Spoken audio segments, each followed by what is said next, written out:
sa puissance et à supporter avec une grande patience des vases de colère, prêts pour la perdition. Et où les vases de colère sont prêts pour la perdition. Et s'il a voulu faire connaître la richesse de sa gloire envers des vases d'honneur, c'est-à-dire à travers ses élus, des vases de miséricorde qu'il a d'avance préparés pour sa gloire. Alléluia, moi je dis Alléluia.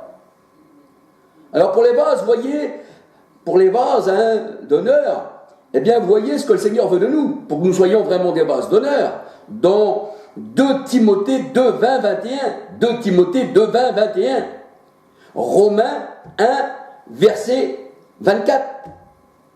Et où? Alors c'est pour ça que Paul il dit qu'il a préparé pour sa gloire des vases d'honneur. Il les a préparés d'avance, avant que le monde soit. Et il nous a appelés, la parole de Dieu elle dit, pas nous qui avons choisi, et non seulement il nous a appelés, eh bien d'entre les juifs, mais aussi d'entre les païens. Alléluia. C'est lui qui appelle. Romains 9, versets 11 à 25. Lisez Romains 9, 11 à 25, et vous allez voir que même Paul, étant disciple du Seigneur, un élu, il s'étonne de tout ça. Et on peut s'étonner à combien le monde, eh bien, il prendra la prédication de la croix pour folie. Et même si je vous parle en ce moment, ça, pour certaines personnes, c'est folie.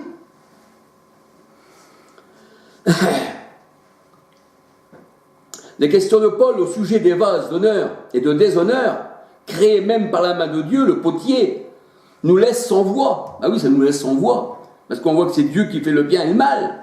Il crée ce qu'il veut. Alors Paul dit, comment peut-il encore blâmer? Comment peut-il encore blâmer, puisque lui, c'est toi qui fais tout ça, Seigneur? Comment tu peux blâmer, mon Dieu? Alléluia. Comment tu peux blâmer? Paul se ressaisit et dit, les vases ne peuvent pas accuser le potier, maître de l'argile, de les avoir fait ainsi. En effet, l'Éternel forme la lumière et il crée les ténèbres. Il donne la postérité et il crée l'adversité, c'est-à-dire Satan. Ésaïe 45, verset 7. Du malheur, le Seigneur en est l'auteur. Amos 3, verset 6. Amos 3, verset 6. Jérémie 23, verset 12. Le Seigneur fait mourir et il fait vivre. Il fait descendre au séjour des morts et il en fait remonter. Il appauvrit, il enrichit. Il abaisse et il élève. 1 Samuel 2, verset 6-7. 1 Samuel 2, verset 6-7. Il peut sauver et perdre. Il peut sauver, mais il peut te perdre. Jacques 4, verset 12. Jacques 4, 12. L'Éternel est le bien et le mal. Genèse 3, 22. Exode 20, verset 5-6. Exode 20, verset 5-6. Sophonie 1, verset 12-13. Sophonie 1, verset 12-13. Deutéronome 32, verset 23, 35, 36. Deutéronome 32, verset 23, 35, 36. Parole de Dieu, elle dit, au jour du bonheur, sois heureux, et au jour du malheur, réfléchis. Dieu a fait l'un comme l'autre, le jour du bonheur et le jour du malheur. Que l'homme, eh bien, que l'homme réfléchit à ses voies. Ecclésias 7, verset 14. Ecclésias 7, 14. Au jour du bonheur, sois heureux, et au jour du malheur, réfléchis. Dieu a fait l'un comme l'autre. Ecclésias 7, 14. Et le Seigneur encore, il excite contre Joram l'esprit des Philistins et des Arabes. Le Seigneur, il excite les ennemis contre les ennemis, et même contre Israël, parce que rien n'est impossible à Dieu, alléluia. 2 Chroniques 21, versets 15, 16, 17. 2 Chroniques 21, versets 15, 16, 17. Il bénit et il maudit. Deutéronome 28, 1 à 68. Genèse 12, verset 3. Genèse 12, verset 3. C'est lui qui produit le vouloir et le faire en nous. Voyez-vous? C'est pour ça que si nous sommes des élus, eh bien on vient au Seigneur, selon son bon plaisir, Philippiens 2,13. C'est lui qui produit le vouloir et le faire en nous selon son bon plaisir. Philippiens 2,13. Et sans lui, on ne peut rien faire. Jean 15, verset 5. Ésaïe 26, verset 12. La parole de Dieu nous dit, un homme ne peut donner de ce qu'il a reçu du ciel. Si le Seigneur ne nous donne rien, on ne peut rien donner. On n'aurait même pas la vie. Jean 3, 27. Même Pilate, que vous pensez qu'il est pris d'un démon, mais non, ça vient du Seigneur, même Pilate. Eh bien, le Seigneur lui disait, tu ne pourrais rien faire contre moi si ça t'avait été donné d'en haut. Jean 19, verset 10, 11. 1 Corinthiens 3, verset 5. Jacques 1, verset 17. Hébreux 5, verset 4, 5. Et le Seigneur se montre pur avec le pur. Alléluia. Avec le pervers, il agit selon sa persévérité, selon son abomination. 2 Samuel 22, verset 27, 28. 2 Samuel, verset 22, 27, 28. Psaume 18, verset 25, 26, 27. Psaume 18, verset 25, 26, 27. Ils rend sourds et entendants, aveugles et voyants. Eh oui, il produit la lèpre et la guérit. Exode 4, verset 6, 7, 11. Exode 4, verset 6, 7, 11. Deutéronome 32, verset 29. Deutéronome 32, verset 29. Job 5, 18. Il blesse et il guérit. Eh oui. Lévitique 14, verset 34. Lévitique 14, verset 34. Et sur Marie, comme elle discutait, eh bien, qu'elle critiquait, eh bien, Moïse, l'Éternel, avait envoyé la lèpre, eh bien, sur Marie, sœur de Moïse. Nombre 12, versets 1 à 16. Et sur Job, lisez Job, ça a tellement été falsifié par tous ces gens-là, les jésuites, tout ce que vous voulez, hein, tous ces gens-là, et bien que ces moines-là ont falsifié la parole de Dieu. Mais en réalité, Job, eh bien, c'était le Seigneur qui a infligé sur Job, eh bien, des épreuves sur l'accusation d'un Satan, c'est-à-dire d'un adversaire. Lisez Job. Job 1, verset 11, 21. Job 1, 11, 21. Job 1, verset 11, 21. Job 2, verset 3, 4, 5, 10. Job 2, verset 3, 4, 5, 10. Là, la parole de Dieu, elle dit dans Job 42, verset 10, 11, que Dieu rétablit sur Job ce qu'il lui avait affligé. Job 42, verset 10, 11. Et le psaume 90, verset 15, va bien avec ce que Job a reçu. Psaume 90, verset 15. Luc 5, 12. J'aime bien vous donner des versets de la parole de Dieu. Apocalypse 16, versets 1, 2 à 9. On voit que le Seigneur, eh bien, il met la lèpre sur le monde, les 7 coupes de Dieu qu'il jette sur le monde, et Dieu a pouvoir sur ses fléaux. C'est lui, ce n'est pas un autre, c'est lui, c'est Dieu qui a pouvoir. À lui la vie, à lui la mort, à lui la bénédiction, à lui la malédiction. Alléluia. Et Dieu seul a autorité sur ses fléaux. Apocalypse 16, versets 1, 2 à 9. Dieu seul a autorité sur ses fléaux, comme les 10 plaies d'Égypte et le jugement de Sodome. C'est personne d'autre, ce n'est pas un homme déchu, un prince de Tyr qui a fait ça, c'est l'Éternel. C'est l'Éternel qui met le chemin et la vie, et le chemin de la mort devant l'homme, la bénédiction ou la malédiction. C'est ce qu'il dit le Seigneur. Deutéronome 30, verset 15, 19. Deutéronome 30, verset 15, 19. Deutéronome 28, 1, 68. Deutéronome 28, 1, 68. Deutéronome 29, 20 à 29. Deutéronome 29, 20 à 29. Jérémie 21, verset 8 à 10. Jérémie 21, verset 8 à 10. Si l'homme prend le sentier de la vie, il sera un vase d'honneur. 2 Timothée 2, 20, 21. Car il ne pourra se tromper, il est appelé à cela, à prendre le chemin de la vie. C'est pour ça que le Seigneur, il l'a appelé, c'est pas vous qui m'avez choisi, moi qui vous ai choisi. C'est le chemin de la vie qui nous a choisis, alléluia. Un enfant de Dieu, tout naturellement, marchera dans le chemin de la vie, qui est Christ. Jean 14, versets 6-7. Alors c'est vrai que cette étude est complétée dans mes autres vidéos. Les démons n'existent pas, ou Dieu Tout-Puissant. Je donne encore plus de choses. Alléluia.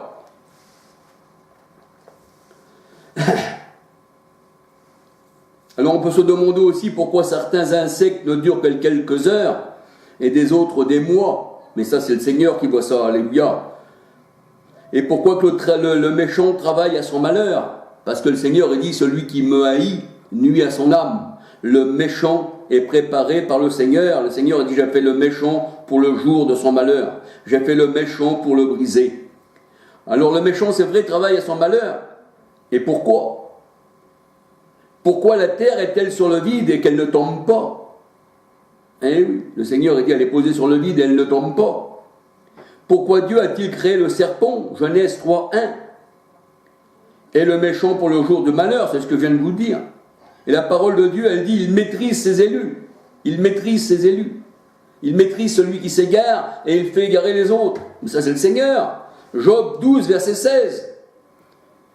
Et il blesse et il guérit, c'est ce qu'il dit Job. Job 5, 18. Et c'est le Seigneur qui ferme le cœur à l'intelligence, mais c'est aussi lui qui ouvre le cœur à l'intelligence.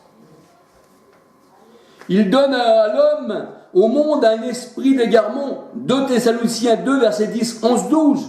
2 Thessaloniciens 2, 10, 11, 12. Il leur donne un mauvais esprit. 1 Samuel 16, 14. Un esprit d'agitation. Deutéronome 28, 28. Il livre l'homme à l'impureté selon leur convoitise, selon la convoitise de leur cœur, et ils reçoivent une puissance d'égarement. Et l'homme s'est enflammé pour l'homme, commettons avec homme des choses infâmes. Alors Dieu les a laissés à leurs choses. Il les a répudiés, et selon leur convoitise, eh bien, il les a aveuglés. C'est ce que nous dit la parole de Dieu. Romains 1, verset 23 à 32. Romains 1, verset 23 à 32. Mais sur ces enfants, le Seigneur ne leur donne pas un esprit d'agitation. Il ne leur donne pas un esprit mauvais. Il leur donne son esprit saint. Acte 2, 4. Psaume 51, verset 10. Voyez-vous, même le roi David, à l'époque, dans l'Ancien Testament, ça veut dire que le Saint-Esprit, eh bien, n'était pas stable, il pouvait être retiré. Mais là, le Seigneur, dit, on est scellé de l'Esprit Saint. Et nul ne vous ravira de ma main. Psaume 51, 10, qu'un esprit de bonne volonté, même, il disait, David, me soutienne, ne m'enlève pas ton Esprit Saint, ne m'éloigne pas de ta face. Parce que l'Esprit Saint, c'est la face de Dieu. Alléluia. J'ai fait des études encore, sur mes vidéos. Et c'est vrai que le Seigneur, il fait une distinction entre son peuple et les païens. Exode 9, versets 1 à 7. Le Seigneur rend stérile ou fécond. Il peut faire enfanter, mais il peut aussi rendre la personne stérile. 1 Samuel 1, versets 5, 6, 11, 17, 19, 20, 21, 28. 28, je dis bien 28. Je répète, 1 Samuel 1, versets 5, 6, 11, 17, 19, 20, 21, 28 et 1 Samuel 2, verset 21. Et le Seigneur encore, il envoie des ennemis contre les infidèles. Et vous, même les ennemis sont à son service. Ils ne peuvent pas résister. Il les envoie contre les infidèles. Deutéronome 28, 48. Et il envoie la peste en Israël. 1 Chronique 21, verset 4. Il envoie contre ses ennemis des lions. Même les bêtes sont à son service. 2 Rois 17, 25. 2 Rois 17, 25, un peu comme l'ânesse de Balaam. Et il envoie des serpents et des frelons. Nombre 21, versets 5, 6, 8, 10. Il envoie même la maigreur parmi ses ennemis. Il envoie la maigreur. Ah, alléluia, il est grand notre Seigneur. Ésaïe 10, versets 16, 17. Il envoie la famine, l'épée, la peste sur les réprouvés, sur les infidèles. Jérémie 24, versets 8 à 10. Il endurcit le cœur des rois.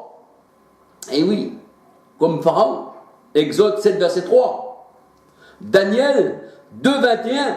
Et leur donne Et il leur donne, s'il veut, le Seigneur, le règne. Et il règne sur eux. Alléluia. Daniel 2, 21. La parole de Dieu, elle dit que l'Éternel règne sur tous les hommes. Et c'est lui qui leur donne la royauté, selon son bon plaisir. Ça veut dire que tous les rois de la terre ont tous reçu du Seigneur, même Pilate. Cela n'a été donné d'en haut que s'il n'était venu du Père. Ça veut dire que le Seigneur, il donne à tous la royauté. Ah, mais c'est quand même grand, alléluia. Le Seigneur donne la royauté, mais il a abaissé les princes du monde. Il a combattu les rois, alléluia. Daniel 4, verset 32-35. Daniel 4, verset 32-35. Il met les rois sur les trônes, mais il peut les retirer. Il règne sur les hommes. Le cœur des rois et des princes sont sondés par l'Éternel, et il les précipite de leur trône. Daniel 5, 20. Voir aussi Ézéchiel 28, dans tout son entier. Le prince de Tyr que vous avez transformé en quelqu'un qui faisait agir les hommes dans le mal. Lamentation 2, verset 1. Le roi Nabuchodonosor disait que c'était lui qui avait bâti son empire. Daniel 4, 30, 31. Le Seigneur lui a fait voir que rien ne se faisait par lui. Daniel 4, 31, 32 à 35. Daniel 4, 31, 32 à 35. Et que tout vient de lui. Si le roi Nabuchodonosor avait été posé là, eh bien c'est que Dieu l'avait voulu. Le Seigneur a vaincu les dénominations, les autorités, ceux-là même qu'il avait établi. Éphésiens 6, 12 à 13, ceux-là même qu'il avait établi. C'est pour ça que les voies de Dieu sont incompréhensibles. Toutes les autorités établies sont établies par Dieu. Romains 13, versets 1 à 7. Romains 13, versets 1 à 7. Il les a établis, mais il les a aussi vaincus. Colossiens 2, versets 14-15. Apocalypse 17, 9 à 18. Là, nous voyons que le serpent a 7 têtes. Ce sont des rois, ce sont des gens, ce sont des nations qui se sont liguées contre le Seigneur. Il les a vaincus. Acte 4, 25 à 28. Acte 4, 25 à 28. Et la parole de Dieu nous dit, dans Acte 13, 27, 28, 29, que tout ce qui se lisait chaque sabbat, tout ce qui se lisait dans les synagogues, ce que le monde a fait, c'est parce que Dieu l'a voulu. Alléluia. Afin que soit accomplie l'écriture, mais pas qu'afin soit accompli ce que le prince de Tyr aurait fait, lui qui n'était qu'un homme, que Dieu a fait chuter, que Dieu a jeté à terre. Apocalypse 17, 9 à 18. Les rois de la terre, le monde qu'il a créé, eh bien le Seigneur, il l'a vaincu. Il dit, j'ai vaincu le monde. Jean 16, 33. Et pourtant, il l'a créé. Genèse 1, verset 1. Genèse 6, 7. Alors c'est vrai que le Seigneur, tout ça, eh bien c'est confondu. C'est pour ça que le Seigneur a dit, je confonds les hommes. Parce que je prends les choses folles du monde pour confondre les sages. Les gens pensent que les paroles de Dieu sont folies. Et le Seigneur l'avait déjà prévu, l'avait déjà dit bien avance. La prédication de la croix est folie pour ceux qui périssent. Et c'est vrai, un homme crucifié, comment pourrait-il donner la vie pour le monde? Mais cette parole est folie pour ceux qui périssent, dit la parole de Dieu. Pour nous qui sommes sauvés, elle est une puissance de Dieu. Aussi est-il écrit, je détruirai la sagesse des sages. Et c'est ça qu'il a détruit le Seigneur. Il a les dénominations, ceux qui se prenaient pour des sages, les rois de la terre, ceux qui étaient les grands, ceux qui ont la connaissance dans leurs mains. Eh bien ça a été détruit. Et je rendrai nulle l'intelligence des intelligents. Et c'est par la folie de ces choses-là, c'est-à-dire de la croix, de la prédication, que Dieu sauve ses élus du monde pécheur. Dieu a choisi les choses folles du monde pour confondre les sages. Les choses viles du monde et celles que l'on méprise, celles qui ne sont point, pour rendre à néant celles qui le sont. Alléluia. 1 Corinthiens 1, versets 17 à 31. 1 Corinthiens 1, versets 17 à 31. C'est grand tout ça. Alléluia. Qui peut s'opposer à sa volonté? La création complète ne peut pas s'opposer à la création, à la volonté de Dieu. Les saisons doivent arriver à leur saison. Le système que le Seigneur a créé, la lune, les étoiles, tout ça, elles suivent, eh bien, la volonté de Dieu. Elle ne peut pas s'enlever, c'est pas elle qui s'est faite comme ça, la création. C'est Dieu qui l'a créée comme ça. C'est pas elle qui a appelé Dieu à la créer. C'est Dieu qui l'a appelé à être créé. Vous comprenez ce que je veux dire? On ne choisit pas Dieu, il nous choisit et il nous crée. Alléluia. Vous avez choisi vos religions dans le monde, qui est venu 1500 ans après, et chacun donne votre choix. Moi je choisis ci, ça, ça, ça. C'est pas le choix de Dieu. Ce n'est pas vous qui m'avez choisi. Ton choix dépend de toi, tu vas à la mort. Mais quand Dieu choisit, on ne peut que vivre. Alléluia. Nous sommes, à un exemple que je vous donnerai, nous sommes une larve. Paul, dans la secte pharisienne, il était une larve, en un sens spirituel. Ça veut dire, il lui fallait une transformation. On va dire, il était une chenille qui rampait. Tu ramperas et tu mangeras la poussière, eh bien, tous les jours de ta vie. On était tous des chenilles qui rampaient sur la terre. Et la transformation s'est faite. Dieu a agi. Il nous a transformés en papillons. Et maintenant, on peut voler par le ciel. On peut voler. C'est pour ça qu'on dit, je m'envolerai. Quand un jour, je quitterai ce monde, je m'envolerai. Ben oui, pourquoi? Parce que le Seigneur nous a transformés, alléluia. Il nous a donné une